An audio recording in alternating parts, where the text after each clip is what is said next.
This is on, today's talk is on two aspects of the sort of the tenant system and the landlord-tenant, to put it in more modern terms, landlord-tenant relations during the Revolutionary War. And in a certain sense, you had a revolution within the revolution, right? You had a war, a Revolutionary War going on for independence. And there were also some pretty dramatic changes taking place in emerging out of the old feudal land system, which is what you had here, which was based on the manor system, and very little, mostly large tracts, and particularly up at here that I'll talk about with the Tanker Bill. This was a true, genuine article, British manor of the Lord, who tried to rule that way and found out that once you stir things up, you'll say, once you start stirring things up in the revolution, you sometimes stir them more than you want, depending on your vantage point. So Anne Marie will be talking about the Loudoun Tenant Revolt. Anne Marie, many of you know her, most of you may know her, she's currently the executive director of the Loudoun Heritage Farm Museum. She's done many initiatives emphasizing community engagement, diversity, and the preservation of Loudoun's agricultural history. This includes the newest exhibition on Loudoun's the Virginia Indian history through, quote, Loudoun's management. I don't know, you shouldn't try to read this thing, forget it. You probably read this in the press release. So anyway, she's experienced in this field and active. She's a certified tourism ambassador for Loudoun County and active in many organizations promoting local history, including the Loudoun 250 Committee. So she will speak first. I will speak afterwards. Normally, I was just telling Anne Marie, Rich Gillespie would, if I'm participating in the program, Rich Gillespie would be introducing us, but he's under the weather, so he couldn't make it today. So I'll introduce her. I don't need to introduce me because I think people know who I am here if they're here. So Anne Marie Chirieleison.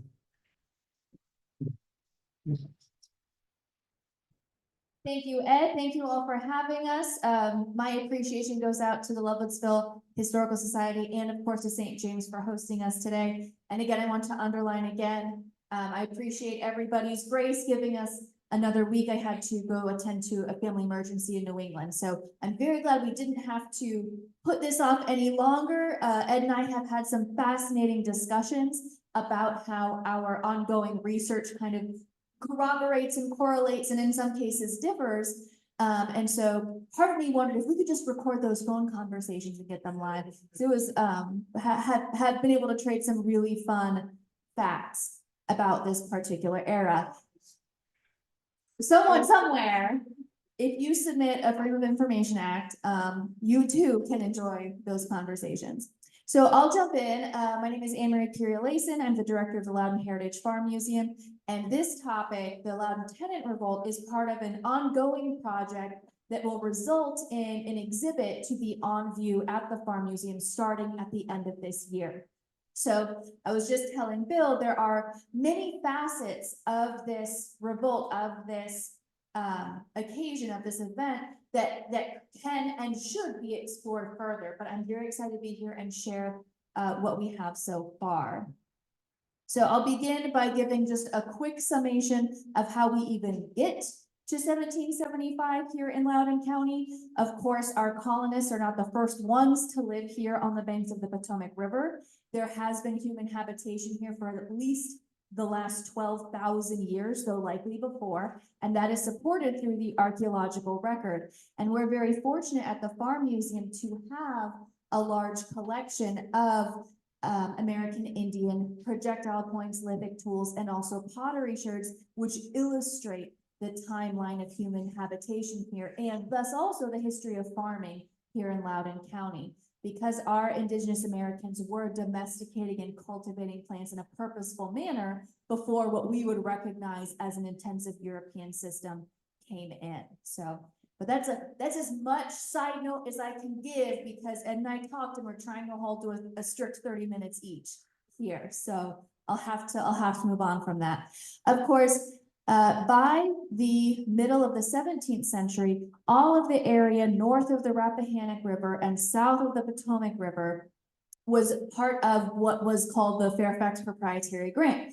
Originally, it belonged to the Culpepers. King Charles II actually gifted all of that land to the Culpeper Patriarch for remaining loyal to him during the British Civil War, the English Civil War, I should say, which is a great tactic if you need to reward your buddies. Give them land that you don't actually own yet. So that's a hot tip from me to you.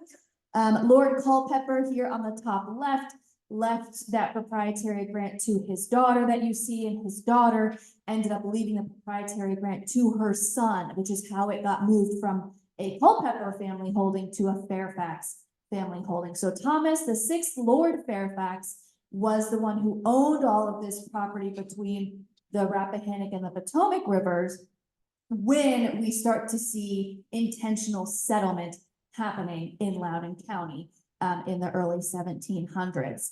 And in fact, his land agent was a man you might have heard of, Robert Carter, later called King Carter. One of the ways he got so wealthy was by being Lord Fairfax's land agent and taking the best pieces for himself, right? That's also another hot business tip from me to you. You didn't know that's what this was going to be about, but I guess we're there now. So getting to this period, we've discussed a little bit of the American Indian habitation, but we're going to move right into some of these land parcels and how the county actually gets carved up during the course of the 18th century. And so I can take no responsibility for this graphic here. This is actually an interactive ArcGIS map that can be found online. It's supported through Loudoun County, and it's thanks to the research and efforts of Win Sapper. And so he went through all of the original land patents and was able to chart out which patents correspond to which timeline. More than that, I can't show you because this is a still slide, it's not interactive, but if you mouse over any one of these puzzle pieces, it will show you who the land was granted to and in what year. So this is a fabulous tool if you're curious about how did we actually get from holding to holding, from individual to individual. And many of these large tracts were parceled out to folks whose names at least will ring a bell for us, whether it is Carters, whether it's additional Fairfax family members, Washingtons, Lees, etc. It's a who's who of Tidewater families, right? But what we know is that they're buying up these large tracts to use as speculative income drivers, right? Robert King Carter is not coming up here to build his house. He's using it as an income stream to lease out to other tenant farmers or to sell to someone else down the line. In fact, Carter's tract, you can see a big green smudge there along Route 15. That, of course, will later become Oatlands. But that's like the original 10,000 acres. Well, that was one of his parcels here in Loudoun County. Similarly, a lot of the Lees, Thomas Lee ends up leaving tracts to his sons, but the Lee tracts are all kind of in that eastern quadrant as well. Places that later become Belmont, which is now Belmont Country Club, and also some places along the Rappahannock River. As you can tell, a lot of the earlier tracts tend to be on that eastern side of Loudoun because that's where trade is going. At this point, by the middle of the 1700s, we do have trade ports in Alexandria and Dumfries, and Georgetown will come a little bit later. So being out here in the hinterlands of Loudoun is not always the best geographically. So you'll see those eastern portions being snapped up earlier and in larger chunks. Another interesting phenomenon is the western portion, that light brown sliver there. We see that crop up because number one, the soil is better. It's still better out here, than out east in Loudoun County. And number two, Winchester and Frederick County are a county a good 20 years before Loudoun is. So there is more trade network out that way too. And so that yellow swath down the middle of these smaller tracts those are often some of the last bits that ended up getting carved up in small pieces because you were kind of here and there between those market shares. This map here shows mill locations in the early to mid 18th century. So this is first generation's mill. This is before Aldi Mill. This is before Waterford Mill. This is like Janny's Mill, Sally's Mill. These are mills that were probably either stone or lumber constructed and were much smaller, not the industrial scale that we get into in the early 19th century. And again, you see them clustered in the eastern part of the county. You'll also notice I have a bit of an addendum to the county squared off here. Originally, Loudoun County included that portion that is now Fairfax as well. So for the purpose of this discussion, Loudoun County includes that, it's a few miles eastward, that whole strip that's now the Reston area was originally Loudoun. As you see a lot of mills there because of the falling water and again, closer trade networks. This is an excerpt from the 1755 Jefferson Fry map. So again, you see the Potomac River snaking across the northern border, and you see the two major roads that are coming through Loudoun at the time, the Vestal's Gap Road, which by the time it's in Loudoun, it generally follows the Route 7, and also Route 50, but both going to Alexandria. All roads lead to Alexandria. And of course, Vestal's Gap, the more northern roadway, is also the path that George Washington and others used to get from the Tidewater over the mountain during the French and Indian War. So it is already a well-traveled highway, which is why it's so valuable as a trade network when you're carving up the landscape. You can kind of visualize how those two maps kind of overlay. So, as we've discussed, many of the owners of these giant 10,000, 12,000 acre tracts in Loudoun County, they are not farming it themselves. They don't live here. This is a business opportunity for them. And so they're going to lease out their large parcel into, in most cases, much, much smaller parcels of about 100 acres apiece. At 100 acres apiece, most of these tenant farmers are farming on their own or with their families.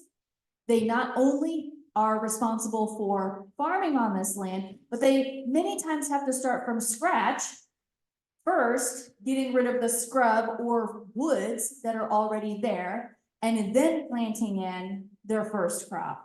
Additionally, the first generation also had to build a structure for tax purposes. There usually had to be a dwelling on the property with specific measurements, etc. And if you are one of these one-man bands trying to farm this space, these are some of the implements that you'd be using. The first on the left is a harrow. It's a wooden grid with giant spikes driven through it that literally breaks up new ground. And that's after you've cut down the trees, girded them, burned them down, hauled up the stumps, etc. And then you might get to actually plow with a very basic plow, again, brought in from overseas, and hopefully you have a horse, because that makes life so much easier, even though you have to feed and clean up after the horse. Then, of course, once you manage to get a crop, there's a good chance that you as a tenant farmer would be growing grain crops. They tend to be less labor intensive than tobacco, and you can eat it, which is a real benefit if you are, on the lower rung of society. Once you've got your wheat cut, you then have to thresh it. You can thresh it by hand using a wooden flail like the one on the right here. You just beat the wheat until the seed kernels come out of their casings. You can also have your horse step on the grain, trot it, and that's how you can get it threshed. And then it also takes on the lovely flavor of horse foot or dung or whatever the horses walk through. If you're really lucky, you live near one of these mills and can afford to have your grain processed there. But it's the long and short of it is, if you're on one of these 100-acre parcels and you're a farm tenant, life is tough, life is a lot of hard work, and even though you're connected to international trade, your day-to-day life is pretty remote. So that's one large segment of our farm tenants. In other cases, some of these farms were leased in large parcels, and they would often include the lease of enslaved workers on those lands, in which case you could be like the middleman in the middle photo here and smoke a nice pipe while someone else does all the hard work for you. But it gives you an impression of what the labor would have been like. On the far left there, does anyone recognize that structure? It is Loudoun County, but it might be about as far away from here as you could get going crosswise. This is the Arcola slave quarters. One of the original core of the building was constructed at the latest part of the 18th century. But it gives you an idea that we did absolutely still have decently large scale enslavement here in Loudoun County, even during that time. Again, in the middle, what you're seeing there is enslaved workers, women, by the way, and they're the ones clearing this forested land. So there are tree stumps there and there's fire. They've used fire to gird and then cut down the trees, and they're using hose to dig up the stumps. And I know some of you have dug stumps before, but I doubt any of you did it with a hoe. It's backbreaking. It's backbreaking even with machinery. And then, of course, one of the main crops for these larger plantations would have been tobacco, because there is the labor force to support it. Tobacco is a kind of finicky and needy plant. And so you often need more than, one person at a time in order to yield a crop that's of any great value. So quick and dirty, but I'll keep moving on. During the course of the 18th century, by the middle to late 18th century, there are forces both internal and external that really affect the daily life and economic viability of small farms in Loudoun County. One of those is, of course, the conclusion of the French and Indian War, after which there was kind of a no-go line. The Proclamation of 1763 said no settlement past this point, so that our settlers, the English settlers, couldn't pick more fights with the French and the American Indians that were living on the other side. One problem with that, a bunch of our landlord class here in Loudoun County had already purchased land out there. So they didn't like being told that all of a sudden this investment they had made is worth buckus, right? Second, of course, in the center is a political cartoon satirizing the bitter draft of the new taxes being implemented on colonists as well, in order to pay for the war effort and to kind of bring colonists to heel, where previously they had been kind of let loose a little bit more.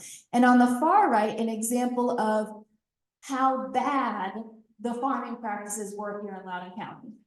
Because, especially for the larger tracts of land, the plan of action was you clear land, you plant it, you plant it, you plant it until the soil can't support anything anymore. Then what do? Well, you don't bother putting down manure, you just go to the next tract, cut it down, plant it, plant it, plant it, plant it, plant it. And so within a couple generations, especially in Eastern Loudoun, the land is terrible. The soil is really no good anymore. And by 1774, it's a documented issue. So this is a quote from a man named Nicholas Cresswell, who is a young man, the son of a farmer from England. He just graduated college. He wants to go on like a party holiday, and he happens to pick America in 1774. So he gets stuck here for a few years, but he gives us some great insight. And he writes, he's left Alexandria, got to this place, Leesburg. He's traveling from Alexandria to Leesburg. Got to this place in the evening, about 20 miles from Alexandria. Land pretty level, but not very good. Either stiff brown clay or sand. And as a current resident of Sterling, it is still hard brown clay and sand out there. And he remarked later when he visited places west of the Catoctin, so he did visit Loudoun Valley and he did visit the Shenandoah Valley too, and he would not shut up about how good the soil was out here. So he's witnessing the results of this kind of predatory agricultural practice. So all of these kind of issues, the tax burden that is leading colonists to enact a non-importation agreement, they're boycotting different goods and services, etc. And by summer of 75, that's starting to hit your day-to-day regular people. Included in this time frame is that By summer of 75, the revolution is getting hot, even though it's not hot here in Virginia. And Virginia has decided to restructure its armed forces to be more traditional. Before this point, it was egalitarian. The men could elect their officers, and that was just not going to fly for the Virginia gentleman anymore. Because if you get to elect who's in charge of you, then my daddy's money doesn't matter anymore. That's a little, I'm going to be a little flippant. I apologize, but that's how it boils down when it reads. The Virginians wanted to put in more discipline and more traditional social structure to the army as well. And that rubbed some of the everymen the wrong way, who had just enlisted and were for the first time being told that they have a stake in even just the leadership of their company or their regiment. So that's in the summertime. By the fall, a new agreement has been passed and has taken effect, no longer just to boycott incoming goods, but now we're not going to sell any goods to Britain either. And in November, Governor Dunmore, who is now on the outs, he issues a proclamation that any enslaved person who comes to him to fight for the British will earn their freedom. That is a tremendous incentive to any enslaved worker who can get there. But it also is a very scary prospect for any enslavers in this area, many of whom are dependent on that slave labor in order to turn a profit. And there's also always the undercurrent fear of an uprising of enslaved people in a violent way. Then there's just one more thing that our tenant farmers have to worry about, which is that rent is due, anybody know when? Christmas Day. Merry Christmas. Your annual rent is due on Christmas Day. So that's why all of the Dickensian writings are so depressing. And this is where James Cleveland comes into the mix, where the revolt actually sparks. So James Cleveland, as far as I have been able to tell, was born around 1740. His father was a farm manager at Mount Vernon. So a free man, but an employee. And so by 1765, James has taken his father's role and is the farm manager at the River Farm, which is just across Little Hunting Creek from the main house. So he's running a 1,000-acre odd farm at Mount Vernon. But not only that, by 1774, he is also leasing some 1,600 acres here in Loudoun County from Francis Lightfoot Lee. Now his tract, how many of you are familiar with Dulles Airport? How many of you are familiar with Dulles Airport's economy parking lot? That's the general location of where James Cleveland's land was out here, 1,600 acres and 44 enslaved people who are named that came with that parcel to work that parcel.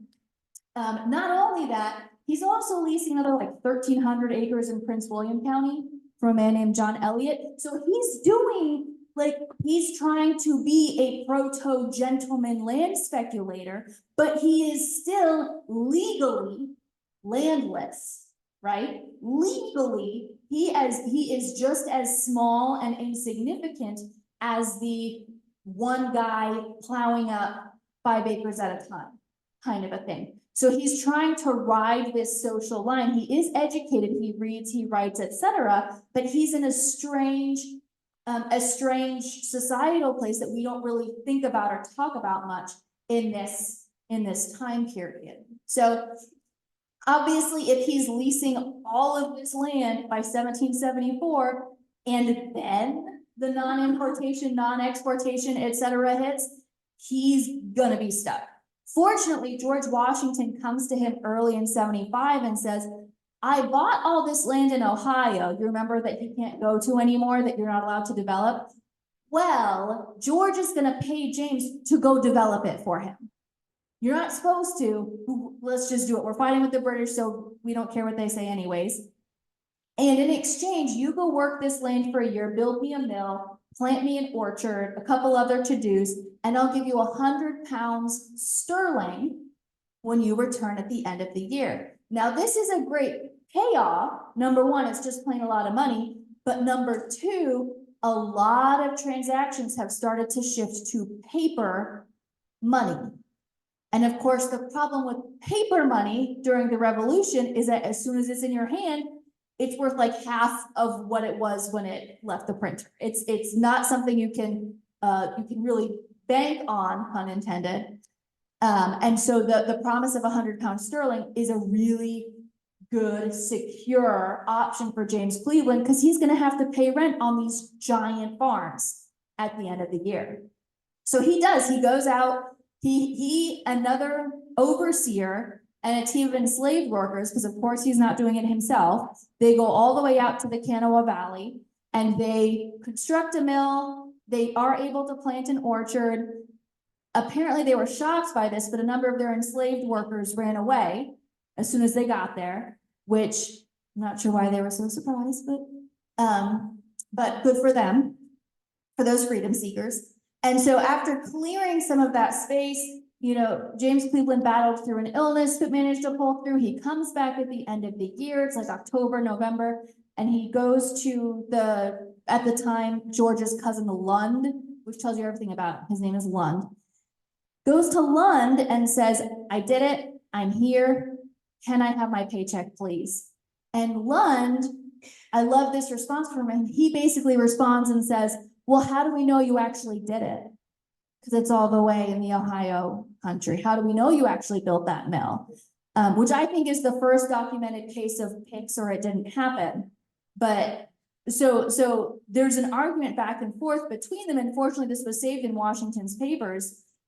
There's an argument between them for some time before Lund finally, what's the right word? He relents, that's it. He relents and he says, okay, we'll pay you your £100, but in paper, right? Which is not better, right? That's not necessarily better, because while the people being paid, you know, these employees, they were bound to respect and use paper money, the landlords were not bound to accept it. So, for example, Francis Lightfoot Lee, this owner of 16,000 acres and 44 enslaved people who leased them to James Cleveland, does not take rent in paper money.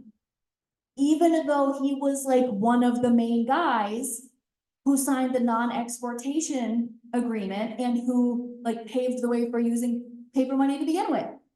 But he is going to require hard cash or tobacco. I also don't know, if you're a farmer, how are you going to get that hard cash? Because you cannot export to any British markets anymore.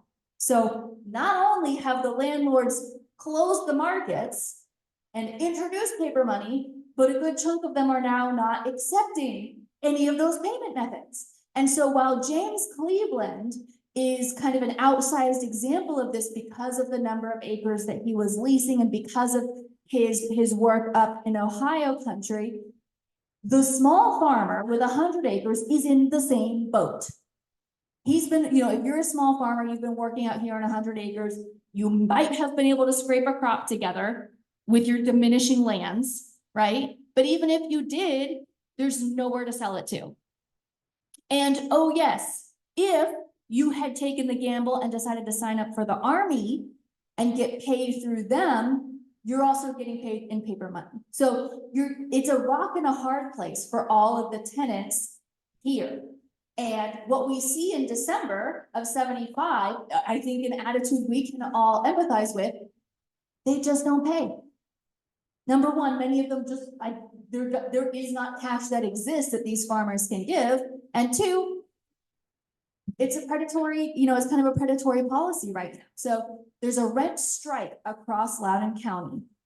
There are some other rent strikes in other part of Loudoun, but Loudoun is unique in that almost 3/4 of the, I think it's the surface area, when you think about the land being carved up, almost 75% that's actually owned is owned and operated by tenants. There's a huge density of leased land in Loudoun that you don't see in other counties. And so when the tenant farmers strike here, it's a bigger deal than when similar things happen elsewhere in the county. So over the course of the new year, as we get through winter time, James Cleveland kind of becomes the ringleader of this group. I think probably because he has leased so many acres, because he's connected to the Washingtons and the Lees through his, obligations to them, and because he can read and write.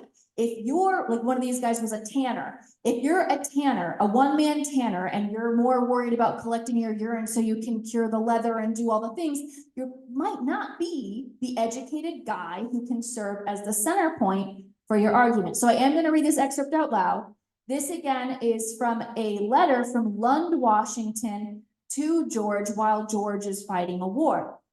And so Lund is reporting in early 1776, Cleveland, I am told, has turned politician and is setting all Loudoun together by the ears, the consequence of which will be, I hope, the loss of his life. For I would wish every damned villain who meddles in matters he knows nothing of may get hanged. So he's really mad about it. But I also think he's kind of brown-nosing George a little bit too, talking up. Yeah, I'm like you, George. This guy is out of control. And so he goes on to describe what Cleveland and these tenants, what their main gripes are, which is, he says the tenants should pay no rents, the pay of officers and soldiers should be the same, or what would still be better, they should not be paid at all, for there is no inducement for a poor man to fight, for he has nothing to defend. Let us go and fight the battle at once and not be shilly-shally in this way until all the poor people are ruined. And such stuff that vexes me even to relate. So if we break down his demands, number one, give the tenants a break. Not that crazy. Personal opinion, not that crazy. Two, to level out the pay of officers and enlisted men. So as I mentioned before, this past summer, they had all been volunteers. Now that it's been restructured, people are getting paid, but the officers who already are of a social class above, they get paid 8 times as much as the enlisted man. And in this particular venue, the enlisted man is getting paid 8 times less than the guy who he has to pay rent to at the end of the year, right? So like your landlord's gonna get a chunk of that anyways. And he goes on to say, we should not be shilly-shally, we should just go fight. So in James Cleveland's point of view, and this is the opinion of many at the time, if they were gonna go fight, they had to leave their land. That is their income, that's how they protect their families, it's how they provide for their families. And so they would rather volunteer like the true Minutemen, give me a gun, I'll go fight the British, I'll come home and I'll get on with my life. Now that the military is more of a career term, that provides a lot less security for the tenant farmers. Who's gonna farm that land to pay for my rent while I'm out fighting and I have maybe enough money to buy, the new boots that I need, whatever it may be. But of course, Lund, as you can tell, that's completely, he's missing that point. But he finishes off by saying, my favorite quote, I suppose the first battle we have in this part of the country will be in Loudoun against General Cleveland, for he has the honor of being at the head of the party. So things are so hot that Lund is saying things could spark at any time, anything could really happen. So I want to take a look too at where these guys are coming from, and I promise I'll wrap it up and hand it over to Ed. So who are these guys that James Cleveland is ringleading? So we only end up getting 8 names. Only 8 names are later mentioned in a 1778 court case filed against these gentlemen for exciting the passions of the citizens of Cameron Parish, is their formal complaint. Although there are the charges are dropped, there are no punishments. But this is what I've been able to find so far. More needs to be done. So here's a modern map of Loudoun County. And I've listed who I could find. So of course, number 1, James Cleveland. Again, the economy lot of Dulles Airport is his approximate location. 1,650 acres from Francis Lightfoot Lee. Number 2, John Steele, again from that Ashburn area, most likely 151 acres. Number 3, William Moorhead. Some of these names are a little bit flexible. Has 125 acres way out on the western part of the county. leased from John Augustine Washington, George's youngest brother, I believe. Number 4, Robert Fryer, 130 acres, again, on that eastern part of Loudoun that is now Fairfax, but was then Loudoun County. And number 5, again, in that Broadlands, Evergreen Mills area, Joseph Brown, renting from Thomas Blackburn. And as you can see, this is a small segment. I could not find, or have not yet been able to find, the plots leased by Adam Reeder, David Carlisle, or Richard Green. But James Cleveland stands out. Every other man on that list is renting 100 to 150 acres at a time, right? But it's James Cleveland who ends up being the guy. And again, it's because he occupies this unusual space between tenant and speculator. During the spring of 1776, things become so tight, both for the tenants and the landlord, that the militia actually ends up being called in, like on standby. So by February and March, many of the landlords have decidedly understood that collecting the rent is not going to be an option for them. People like Lund, of course, don't actually collect the rent themselves. You pay someone to collect your rent. And it turns out the rent collectors are also charging more money, because they don't want to go show up at a house in the country and demand money and be met by God knows what, you know, at the door. So it's hard to collect the rent to begin with, assuming the tenants have it. But there is at least one example in the deed books of Loudoun County of a tenant being turned out to collect the rent. So that is them calling the bluff. The landlord can liquidate the renter's assets, kick them out of their lease, essentially making them homeless and destitute in one go to recoup whatever the rent was due. And if you read the deed books, it's heartbreaking, because they're basically a step above frontiersmen, that these landlords are reclaiming 1 pewter plate, 1 pewter cup, 2 wooden chairs, and 3 shirts. Right? And that's liquidating this person's entire household, you know, like almost literally the shirt off their backs in order to recoup the rent. And so many landlords decide it's just not worth it.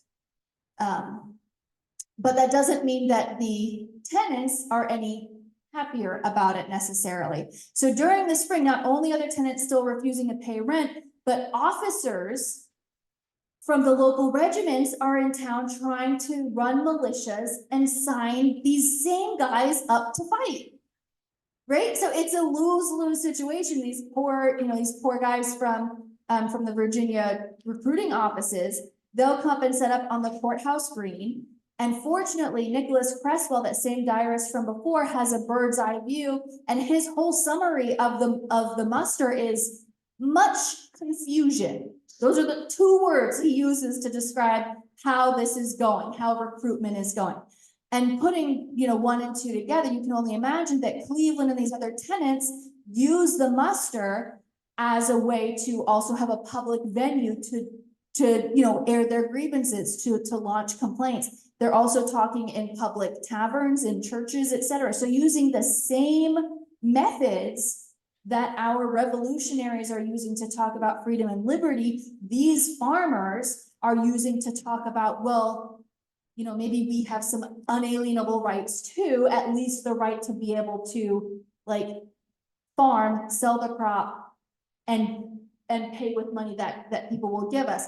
An added kind of insult to injury for these musters is that, so they've all moved to paper money. Nicholas Cresswell says on the occasion of the March muster, there's a lot of consternation because the paper money hasn't come from the mine, quote unquote, like he's making a joke. So even if they did manage to induce them to fight, they have to sign up on credit, like an IOU that, yeah, we'll pay you later for signing up to fight. So it's a really terrible situation. And what we see from the perspective of the landowners is conversation back and forth about how are we going to deal with this from a governmental point of view, right? It's no longer just a problem of Colonel Levin Powell and his renter, it's a problem for this whole class of society, definitely in Loudoun, but bleeding through to some other areas as well.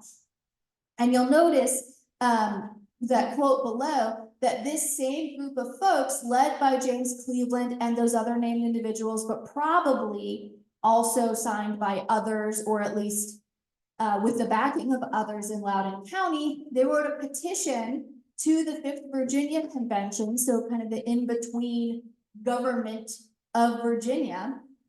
And again, underlining their reasons for not just skipping out on rent, but for being reluctant to fight. And again, they say there's no inducement for a poor man to fight, for he has nothing to defense. I don't own the land I'm farming, and I'm not gonna earn anything for going to war.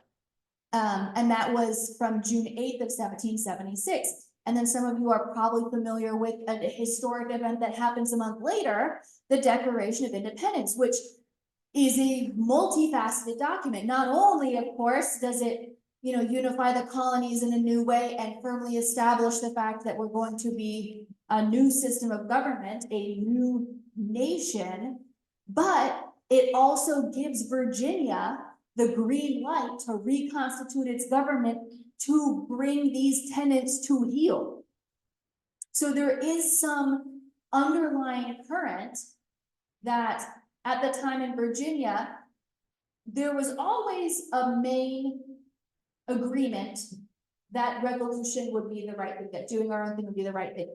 But my opinion is that this tenant revolt added extra pressure to our Virginia founding fathers to get their act together, not to stick it upward to the king, but to exert force downward on their tenants and on, to a different degree on the enslaved who are, potentially running off with Dunmore. Because after the Declaration of Independence, this case with the tenants generally fizzles out. We don't hear about it more in the public record, except for that 1778 court case, which brings those 8 men to ostensibly face up for what they've done, which again shows that they didn't have them brought to the courthouse until 78. Virginia did not have its judicial system in order until that time. What we do know in the historical record is that James Cleveland and one other of these gentlemen ended up serving in the armed forces during the Revolutionary War. Their gripe was never with the revolution itself, with the principles of revolution.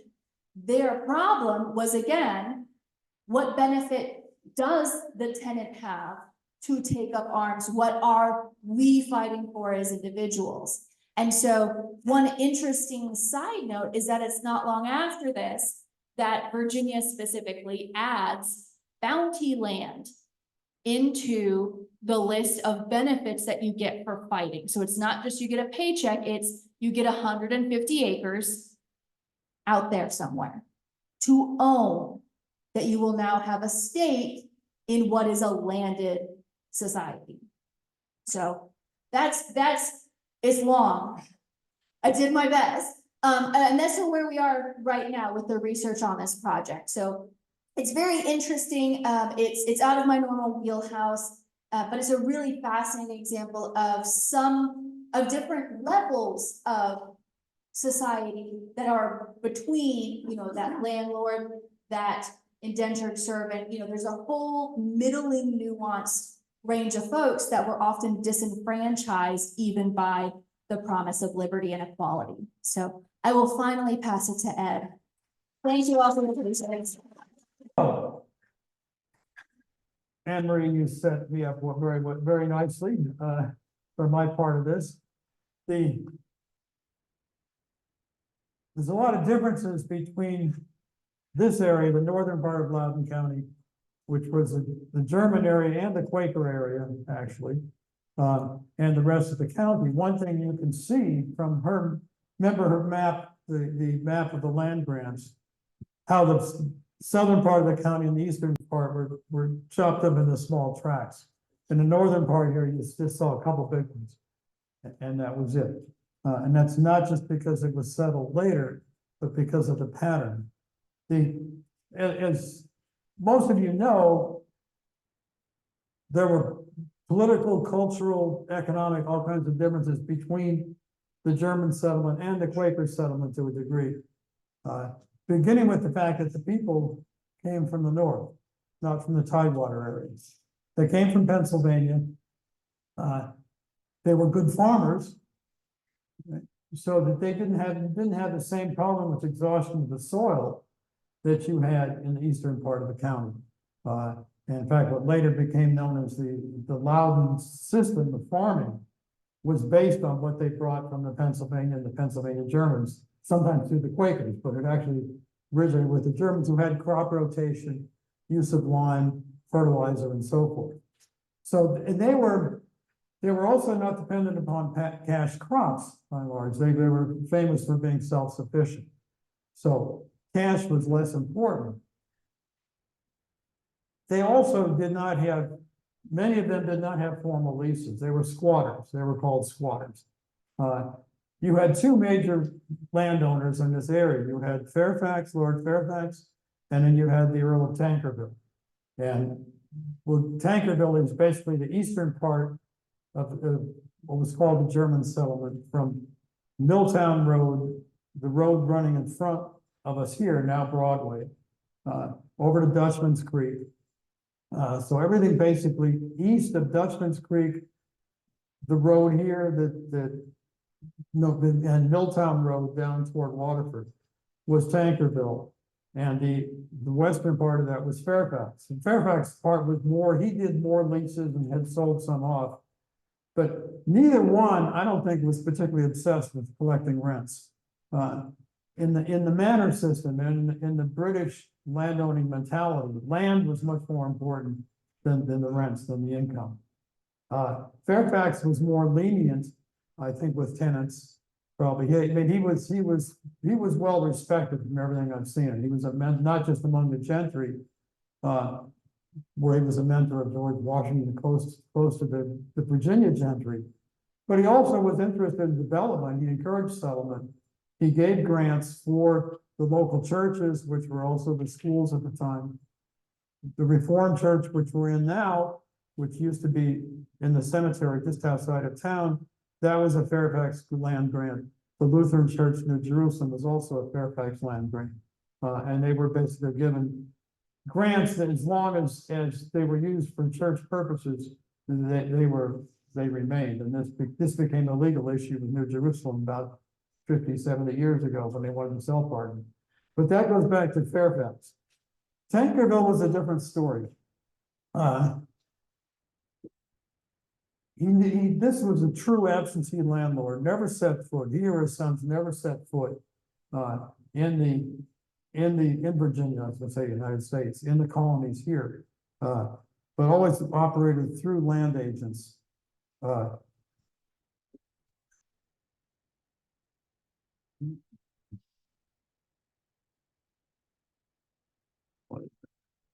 Well, there we go. Okay. So that's your landlord for the eastern part of the German settlement here. That's the seat of the Tankerville Bennett family. It's actually the Bennett family, which had the earldom of Tankerville. And this is in the northern part of England, almost to Scotland. So this is where the affairs of these four tenant farmers in this area are being run from.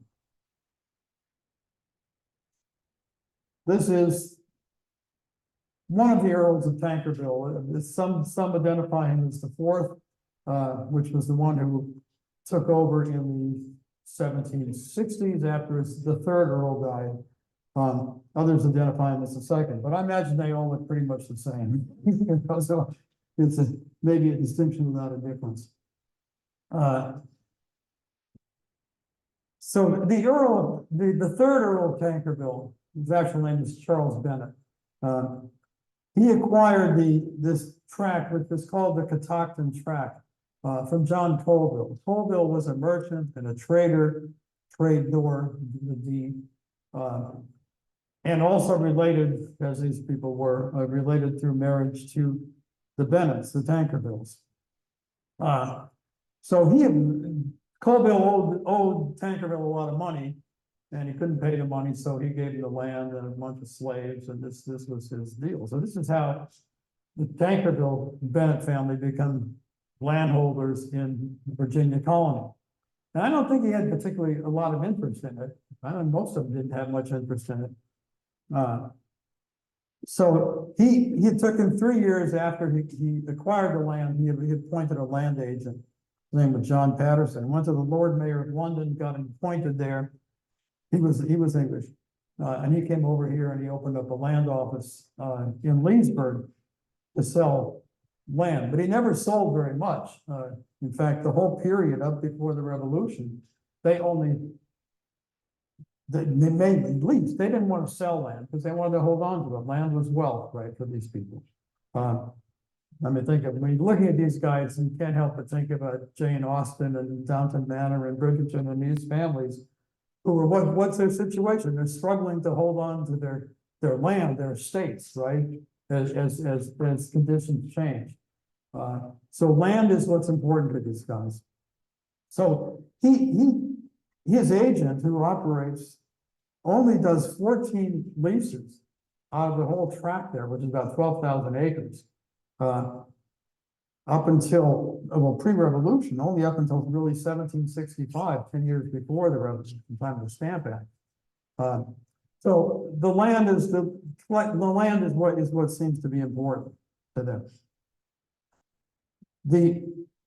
And most of it's not leased, right? They don't have formal leases.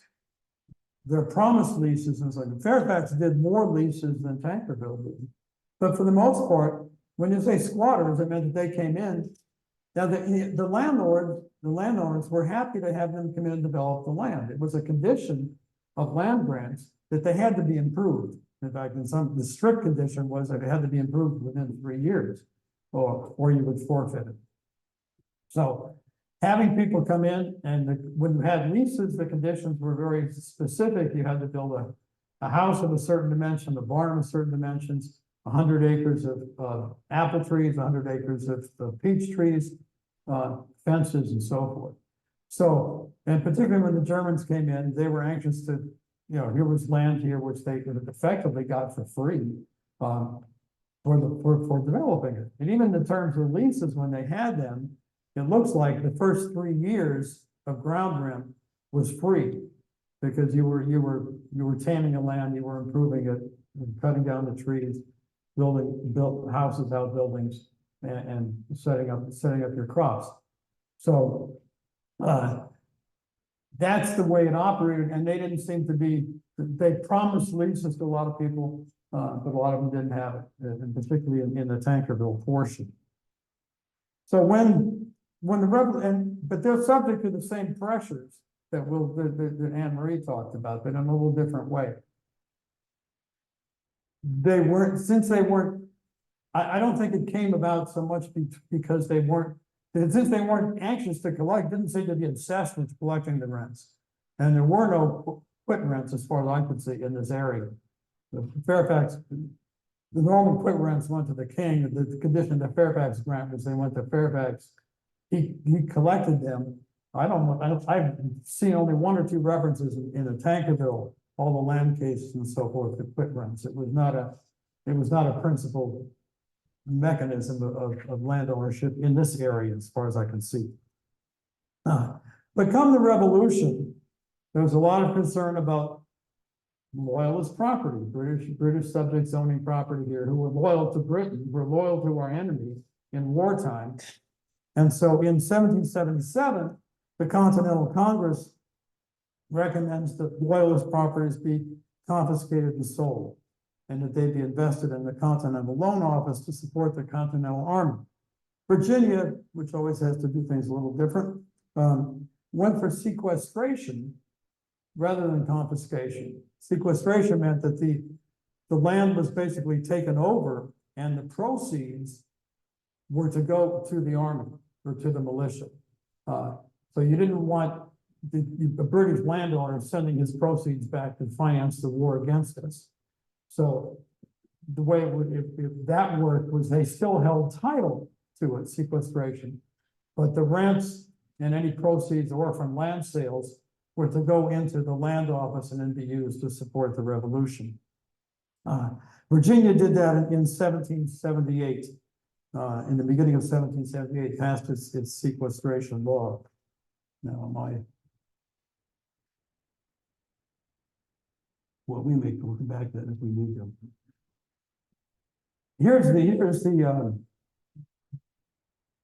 This is an adaptation of the map that Anne Marie had. What you see is that, I don't know if I can, yeah, this is basically the main Broadway here, the main street right here. And then it cuts over a little bit and runs up to Dutchman's Creek, which is what you see here. So it's pretty far west there. And then this is basically Milltown Road. I don't know if that's Loyalty Road, but it runs over to the mountains. And so this area is some 12,000 acres. That's what the Colville tract was. And that becomes the Tankervilles. That passes to Tankerville. Now, just so we know the dramatis persona here, some of them. We're dealing with, because I'll be throwing these names around, Charles Bennett, who's the third Earl, dies around 1767, something like that. His wife, who actually takes the most interest in these things, more than her sons. But that's another story which you can read about in my series, but I'm not going to go into today. She writes to George Washington, is asking him for help. He refers her to Edmund Randolph, how they can protect their land from confiscation. So you have, sort of a class relationship of the gentry here working with the British landowners, and in a kind of a conflicted situation. You see a lot of in Virginia. So the two sons, Charles, they had the typical thing, an heir and a spare. Charles was the one who became the fourth Earl of Tankerville. His brother Henry Bennett, who was actually more active on the land. And their land agents, they first hired John Patterson. He's the guy who told us about who was sent over. Later on, into the Revolution, Robert Hoey, who was a merchant actually from Maryland, was an officer in the Continental Army in the Maryland line, became the first mayor of Alexandria, and he was their land agent and attorney, in fact, who handled most of their land dealings here. And then Charles Little, who becomes the commissioner in sequestration. So we're catching up back up in the story now. So this is the order that comes out of the governor's council in 1778, which is appointing Charles Little. As you can see, he's appointed commissioner for the estate of Henry Bennett, who was Tankerville, in Fairfax and Loudoun counties, agreeable to the act of the Assembly for sequestering British property. In other words, in accordance with the law that was passed here. So very quickly, he begins then to start collecting rents. He gets the lay of the land. And they were looking to confiscate. A year later, 2 years later, Virginia, the General Assembly actually passed was looking at confiscation and passed a law on that, but that never applied here. And as far as I can see, I mean, this stuff is very hard to find anything out about. What happened in Loudoun was not, I couldn't find any books or articles which describe the situation I'm telling you about. It all involved digging with the original sources in the courthouse. Was fortunate to find some correspondence, and that's and some records from the Commonwealth.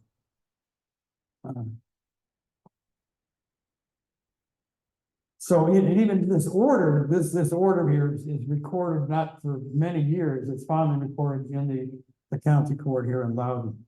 So Little's appointed commissioner. Now here's another business tip for you, Anne-Marie. But wait, if you want to make a little something on the side, become a commissioner in sequestration, because this was all, I mean, not all, but 75% cronyism. and sort of self-dealing. If the land was, in other parts of Virginia, loyalist properties were taken over and sold, but they tended to end up with the same group of people. This was not land reform a la Latin America or something like that. There was a little, some of that, but very little. So there was one, and you get a hint of this. One other thing that shows up in the state records is a petition in 1779 to the House of Delegates, which complained about the operation of they call the confiscation law was indiscriminate in its operation, and said that forfeitures and sequestration should be only used for the benefit of the Commonwealth, which suggests that there was a lot of self-dealing going on and people were pocketing the proceeds. But if anybody can find anything more about this, I'd love to see it, but I don't really know what spurred this, but it's undoubtedly related to what Anne Marie was talking about as well. So Charles Little, as the commissioner, begins collecting rents. Now, this is probably the first, it does look like from the court cases that this was the first time that a lot of these tenants had paid rent.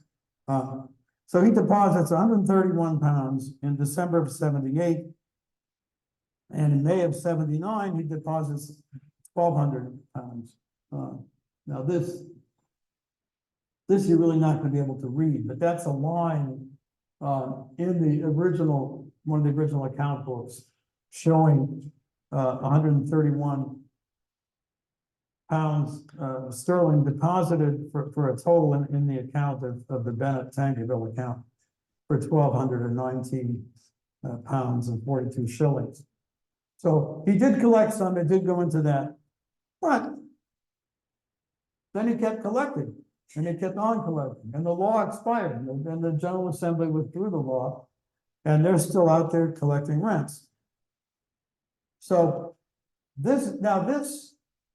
what I know about this, I know from finding some of the court cases, and actually the court, there was a dual court system here at the time, which many of you know about. I mean, there was the common law courts, which applied the common law.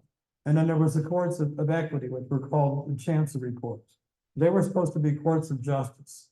So if the common law was too strict in its application, you could go into the chancery court and ask for justice, ask for fairness, ask for equity.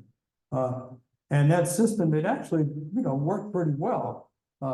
And what you see here, for example, one of the cases, Nathan Laycock, who was down by Waterford, he says that after the Sequestration Act, and he cites the act, Little began coming around to collect the rents. And what he says here is, you can see that Little, having been appointed for this under the act, came among the tenants of said estate to collect the rents. This is from one of the chancery cases. He goes in there.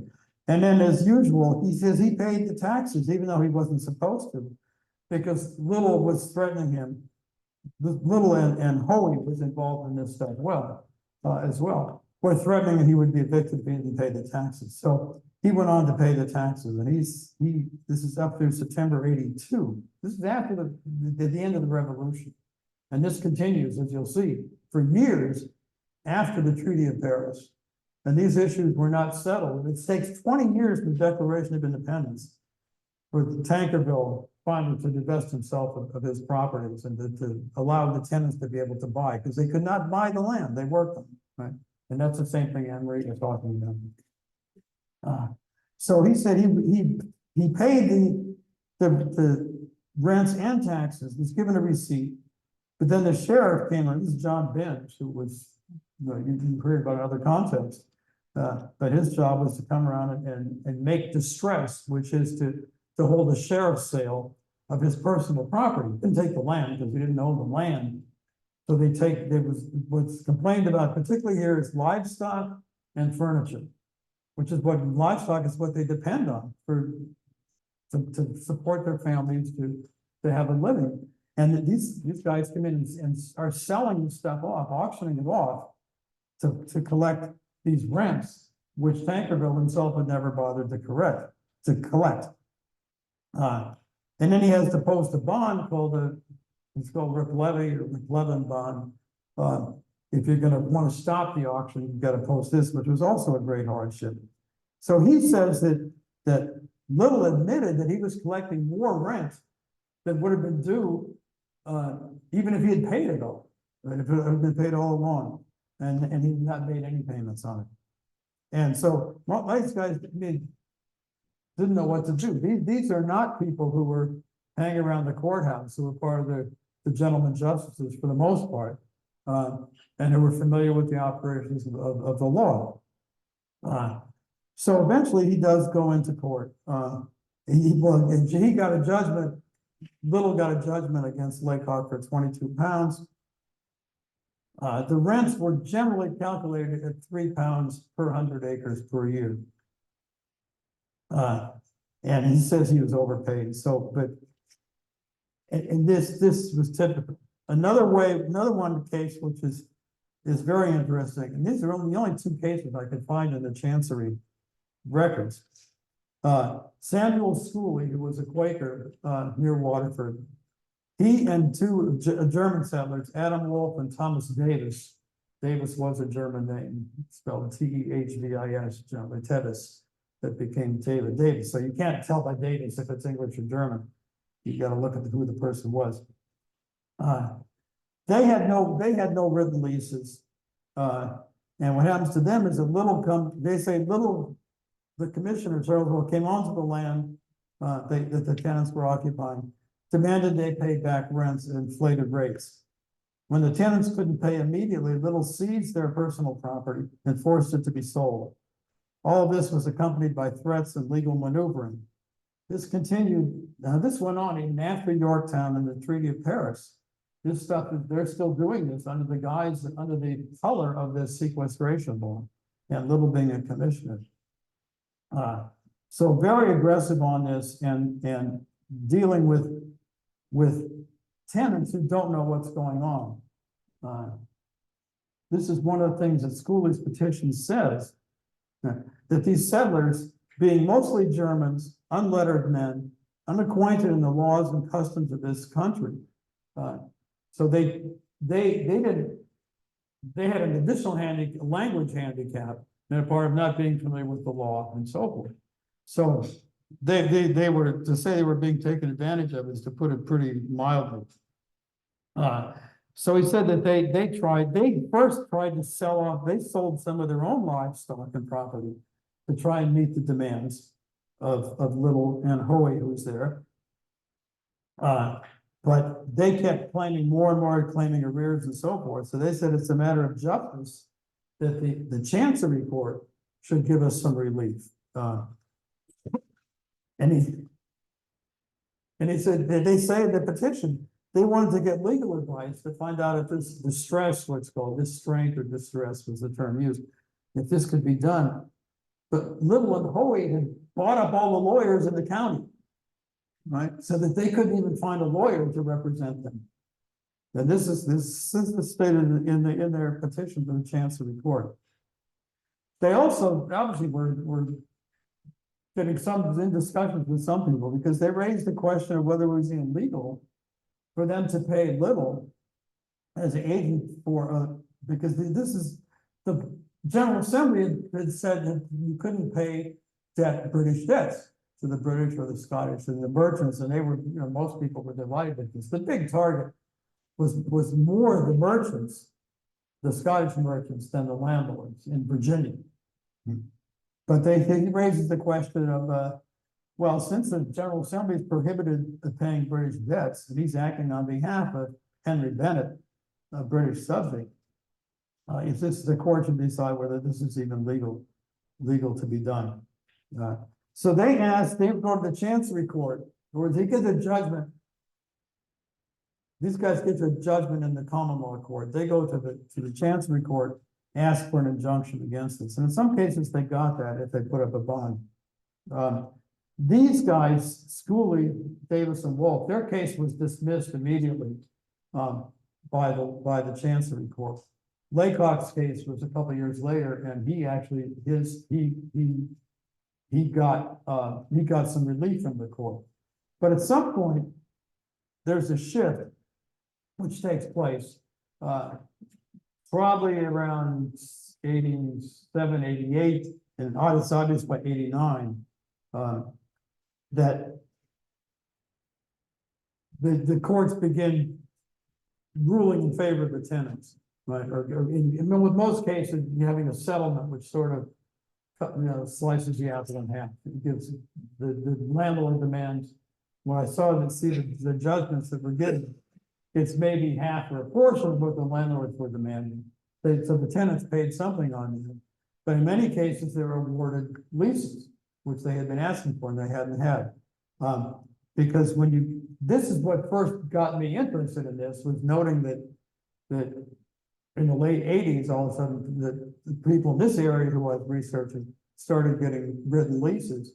And around 1793, both Fairfax and Tankerville tenants began being able to buy the land that they had been farming on in many cases for decades. So that's what got me curious. And actually, that's actually what started me off on this little project here.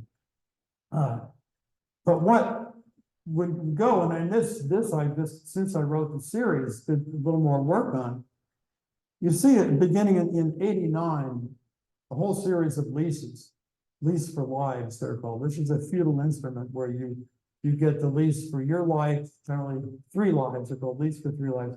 In the cases I saw, it was yourself, your wife, and then maybe one of your sons. Or in other cases, it was somebody who was not related, but was probably living with them on the property. And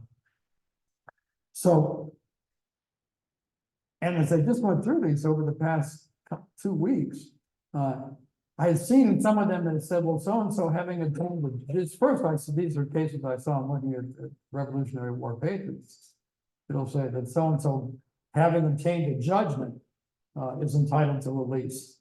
He was promised a lease by Tankerville's agent back in, 1770 or something like that, or the person who was on the land at that time was. So they're awarded leases as part of the judgment.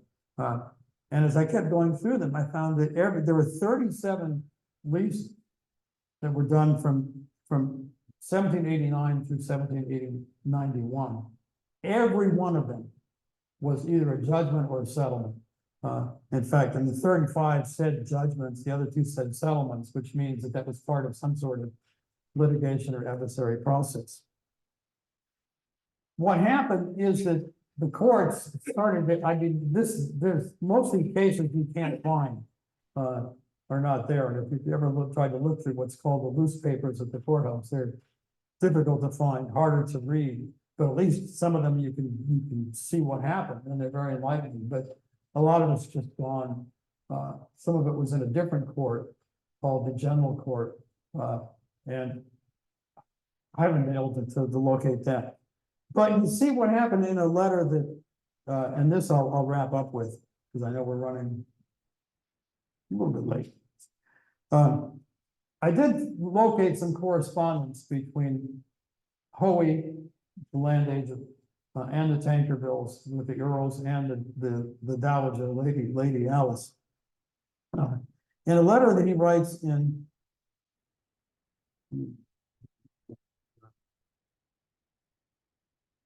this is one of the very first lease for lives was to a Margaret Winning.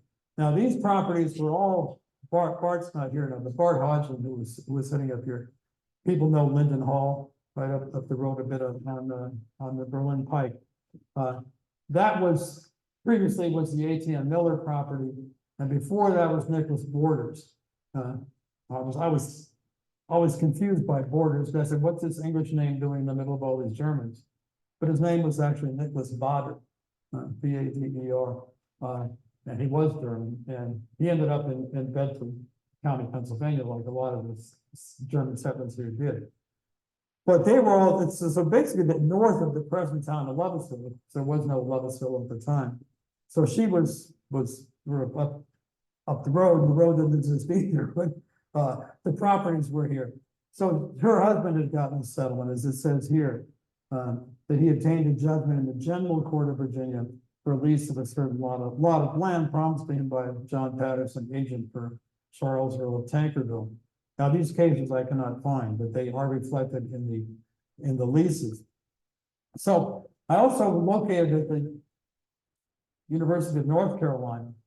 There's a cache of letters from Hoey to the Tankervilles, from the Tankervilles to George Washington, the conversation with Edmund Randolph, the Attorney General of Virginia, about how to protect their land from confiscation. Hoey is writing in December '89. He is writing to the Earl of Tankerville. I won't expect you to read it.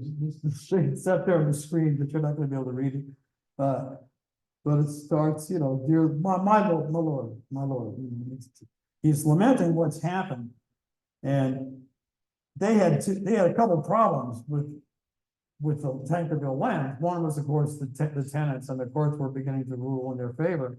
The second was that they couldn't prove clear title to the land, because this goes back to the will of the third Earl of Tankerville, and the lawyers here, the Hoey, is saying you've got to get this documentation.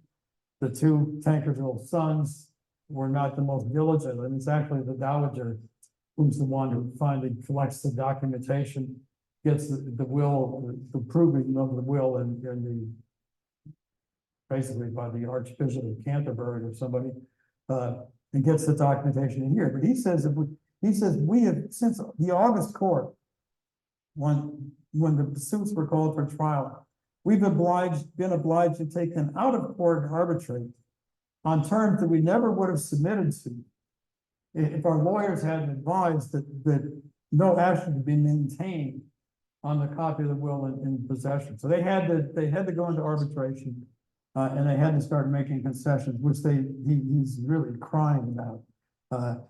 He says that we have been forced to grant upwards of 30 leases. Well, I said 37 leases. His complaint, we've been forced to do that. So it wasn't something they did voluntarily or willingly, but were ordered to do it by the court. And he says, if you don't get this stuff, well, basically he says, if you don't get this stuff over here, you know, the whole game could be lost. We could lose everything, or you could lose everything. But obviously it's we, because he's getting, you know, his fees and who knows what else. So there's a court order then was issued in November, like a month or two ahead of time, which shows the two arbitrators who were appointed what they did with the cases. And this stuff is fascinating. We don't have time to go into it, but they went back to the original settlers under Tankerville, usually it's 1768, 69, 70, listing who the first, second, third, fourth settlers were, what the terms were, and then sort of saying, well, we will assume £3 rent per 100 acres per year, first 3 years free. And then so they add up the years and say, this is the amount that's due. And then some has been paid, so they'll deduct that. And then they generally issue a judgment, and some of these judgments are there, and you can see it's not what the landlord asked for, it's not what the tenant asked for, but it's sort of splitting the apple. And he said we were, in doing this, and then also the taxes figured into it, we were governed by the act of the assembly and the nature of the submissions, though we thought it hard upon the landlords. So that's good. So I'll conclude the story to this part of the story today. Let's say it's a fascinating one. I hope to write more about this. Some people have encouraged, say we should do a book on it, actually, because none of this stuff is, as far as anybody knows, has been looked at before. But it's an important part of our history, and explains how we got to where we are today here, in a way that has been hitherto really hidden. So we're bringing it to light. So we can take some questions, Anne Marie and myself, I assume. If we haven't tired everybody out, and if we're still awake. Yes, Ned. Oh, wait, so we're gonna.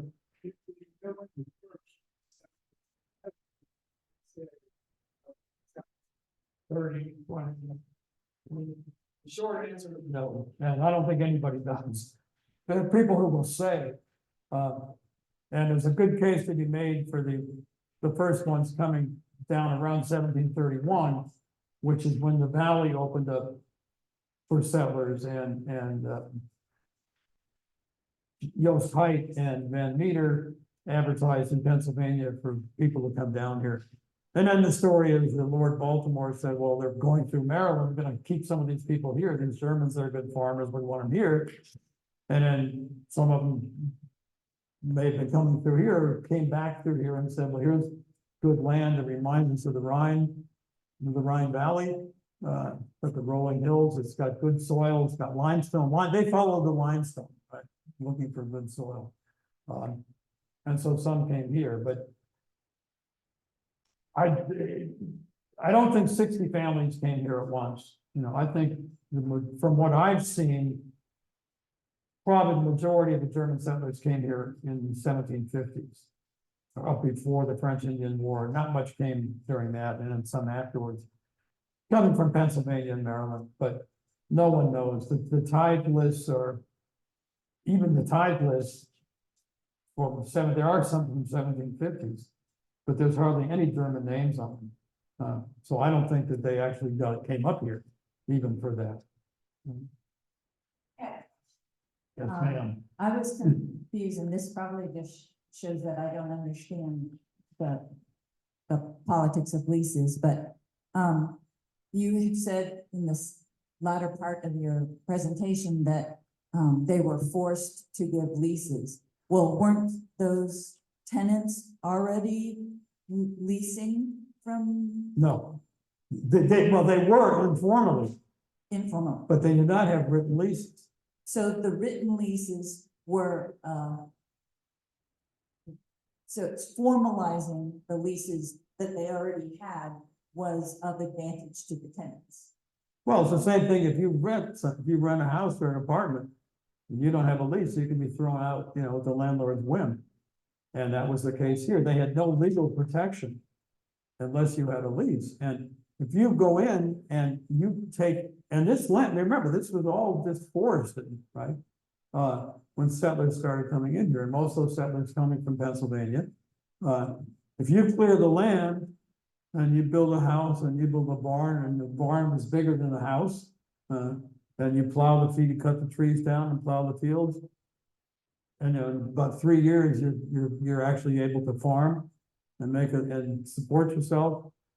And then the landlord says, okay, great, you cleared the land, it's good land, bye. You know, it's gonna bring in somebody else and rent. So they have no protection. That's why in all this business, when it came up and when Little and Hoey come around and start trying to very aggressively collect back rents, there's, you know, that's why they went to the Court of Justice, the Court of Equity, the Chancery Court, because they say this is unjust, but legally we can't prove, you know, that we previously paid or didn't pay. Yeah, I was just gonna support your point, Ed, that the lease also stipulates what the price of the lease is. So just when Little was going and upcharging these tenants, the tenants had nothing on paper to say, this was my lease and I was supposed to only pay this much per year. So it seems a little backwards, but in that case, the paperwork was at least a butt cover for both, you know?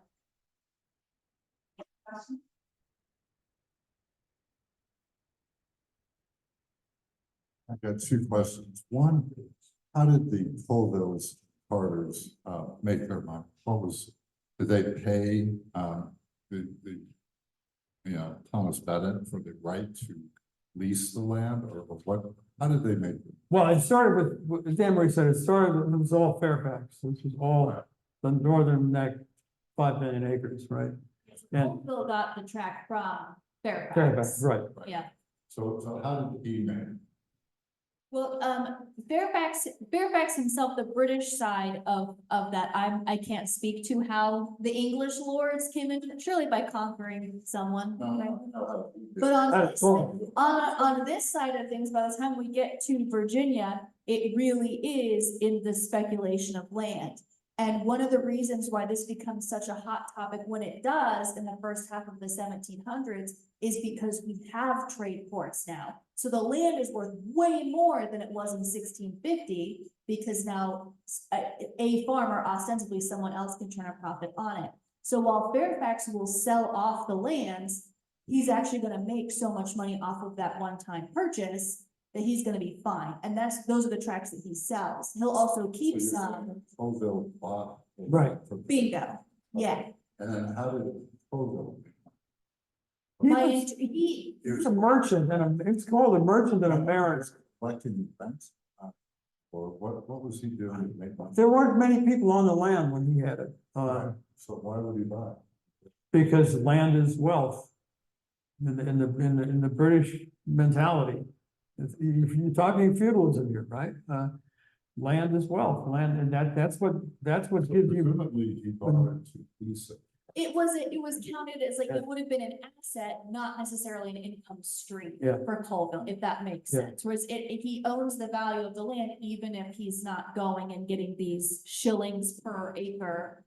I mean, it's possible, year. that they collected some rents. I've never seen any reference to it. Became very, very wealthy. Absolutely. Yeah. Well, and Carter was His money.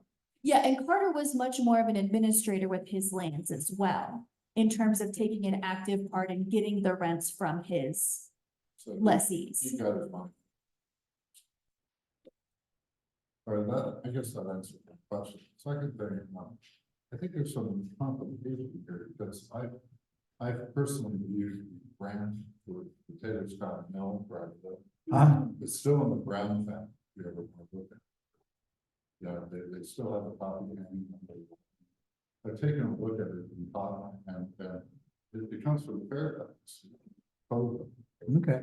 or Tankerton, so that indicates to me that there was ambiguity in who controlled what asset. Well, if you look at the map, I think Taylorstown is sort of on the edge of the Colville property. Yeah, but Taylorstown, 600 acres, were clearly Yeah. in the Colville tract. Yeah, and I think some of the confusion a couple hundred years later too comes into the fact that we can map the area much more precisely than they necessarily had at the time. So some of the spaces that they and we are talking about may also not be. So you're saying that I'm saying it could be incorrect by a matter of a few hundred yards, and that could make all the difference between what we think of as one property we're line. talking about 600 acres, and it's all Yeah. documented. Well, it may well be there was, In 1740. Yeah, and that's to Brown, right? And Yeah, it was correct. John Brown was the No, original. Richard Brown. Richard Brown was the original well, leaseholder. then it couldn't have been, it wouldn't have He been. was the original settler. Yeah. Yeah, that may be reflected in the land grants as well. So by no means is, that image the end all be all, but I'd be curious to take a look and see. Yeah. Yeah, In addition, Brown leased 3 other tracts, one near. I was gonna say, Lincoln, because I feel like that name is one familiar by looking at that Hamilton. map. Yeah, Those would have been, some of those would have been out of fair. mhm, Tracts, so Yeah. mhm. I haven't seen the leases for Mhm. the grants, so I don't know if that came from Fairfax or somebody else. Yeah, I think that's a rabbit hole I think worth going down, Yeah. is where. Well, Someday. the next step for me on this is to map it out. Because work has been done on it by parcel, by Tom Bullock, who was formerly with us, Roberto Costantino. Yeah. But it doesn't all fit together. Right? It's like a jigsaw puzzle, so. Especially because I think the first, what we would think of as a more comprehensive survey of Loudoun County was the Jefferson Fry map, which wasn't published until 1755, which is after a lot of these leases were written, so it's an interesting puzzle. And one of the big factors, which I didn't mention, in these suits, the landlord suits and then the tenant suits back to them, was surveys. Because they had to do surveys. It was very, very vague and inaccurate, the original grant, from the white oak to this pile of stones to this and that. Which everybody says, look at this, is familiar. Remove piles of stones, they'll never. Yeah, so they spent a lot of time, on surveying things and trying to establish some boundaries. One thing I meant to say, to sort of link and Marie's presentation and mine together. One, in the petition that went to the Committee on Safety, I think it was, in 77, is it? Emery, Oh, sorry. the petition, the 73 Yeah, it signers, was, in 76, 76. June. I went through the names on that, and there's only one who I can pretty clearly establish was a German from the German settlement. There's a couple of German sounding names, but they were, you look at the tithe list, you look at the cemeteries, you look at the church records, if they're down at Sharon Cemetery or near Middleburg or something like that, pretty clearly they were not part of the German settlement. But this is Adam Schober, who was typical, came from the Rhineland Pfalz. Parents emigrated, he with them in 1750 to Pennsylvania, and lived in Maryland for a while, came here. He is a signer on this petition in 1776. And I'm pretty sure it's because there's nobody else with that name, and this doesn't show up anywhere in the tithe list, the church records property list. And then I went through looking through the court order book again, which is where I found a lot of this stuff. He becomes he's part of almost the gentleman justices, which were not the same rank in the German settlement as they were in the rest of Loudoun, but he's a justice of the peace. He's being appointed frequently to appraise estates for people in their wills. He's a road surveyor. So it makes sense he had connections with the rest of the county, that he could have been part of this movement, but it's the only one that I think of that whole list that I recognize. So far anyways, we've been. Yeah, we may Yeah, find more. yeah. We may find more. And one thing we forgot to do today, we normally pass the hat. Okay, well, we can just have it there when you leave. Normally, as you know, if you've been here in lieu of charging admission, we pass the hat. The baskets are there, the cash jar is there on your way out. Nancy, you'll lock the door, right, to make sure that. Yeah, Dave. Ed, is that last date 1793? Yes. Okay. Oh. Yeah, it took a long time, things are very slow in Loudoun County. That's right. We bide our time. The recent development. Good catch, Dave. Yes, Nancy. I was, I felt it was kind of a jump to go from, to say that the Declaration of Independence was the crackdown on the tenants.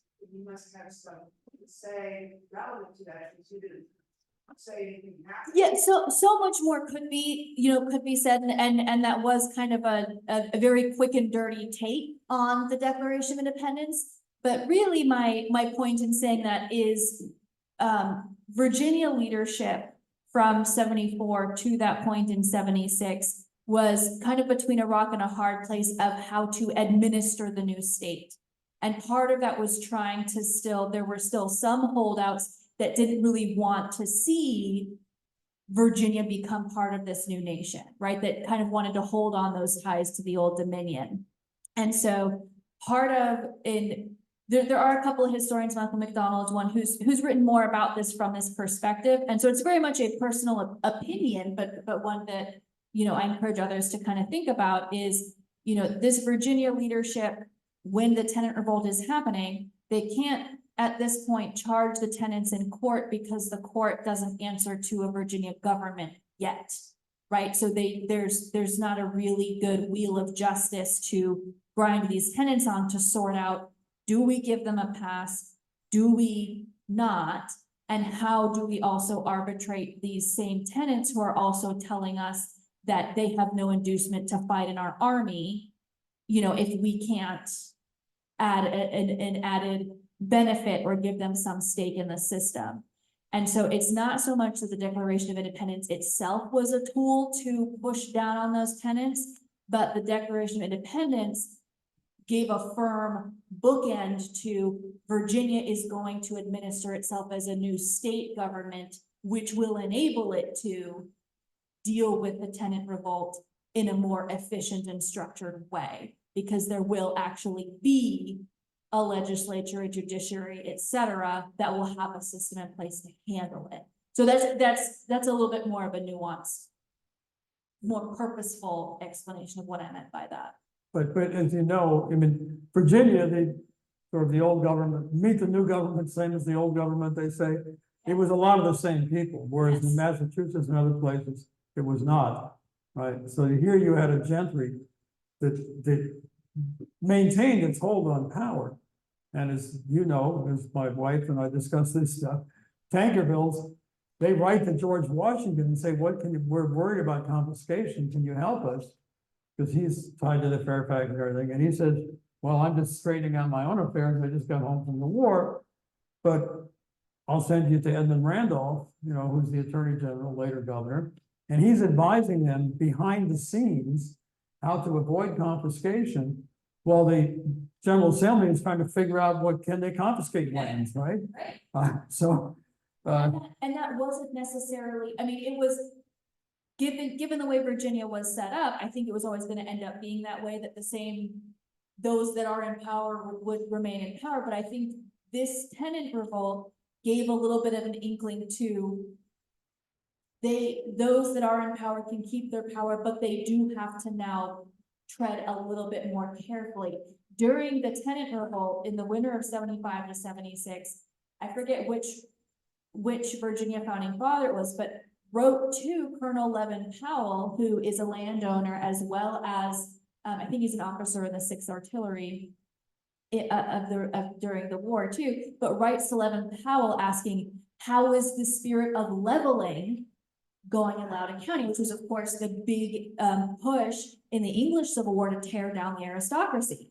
So they're using language that the landed gentry, you know, is very obviously coded to, we need to keep our system, our social system in order. Yeah. But again, you see, if you look at the Tankerville example, you see how over the 20 years after the Declaration, people who were basically landless peasants, right, with no control over the land they worked very hard on, become landowners. They're able to own the land. It takes up until the 1790s for that to happen. So the gentry does give up some power. Yeah.